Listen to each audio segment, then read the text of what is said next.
Bosne. Moram prije svega reći da je pisanje ovog dodatka predstavljalo i profesionalni izazov za mene i za kolegicu. Imajući u vidu da ovaj dodatak, da je ovo dodatak za devetogodišnje obrazovanje, odnosno za 9. razrede osnovne škole, koje obuhvata period od 1992. godine do kraja 20. stoljeća.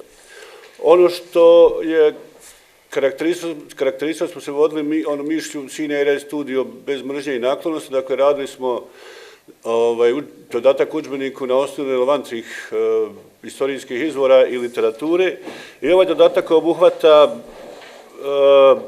teme vezane za disoluciju Socijalističke federativne republike Jugoslavije i međunarodno priznanje Republike Bosne i Hercegovine, agresiju na Republiku Bosnu i Hercegovinu, te otpor odbrambeno-oslobodilačkih snaga i formiranje armije Republike Bosne i Hercegovine, opsadu Sarajeva i drugih bosansko-hercegovačkih gradova, planove o podjeli Republike Bosne i Hercegovine, Dejtonski mirovni sporazum i okončanje agresije na Republiku Bosnu i Hercegovinu.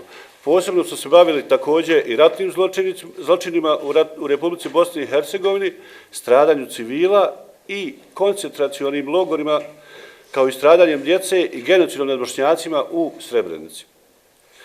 Uništavanje kulturno-historijskog nasljeđa i vjerskih objekata i društveno-političke i privredne procese u BiH od 1996. godine do kraja 20. stoljeća, te pregled značajnih ličnosti i datuma za suverenitet i nezavisnost Bosne i Hercegovine.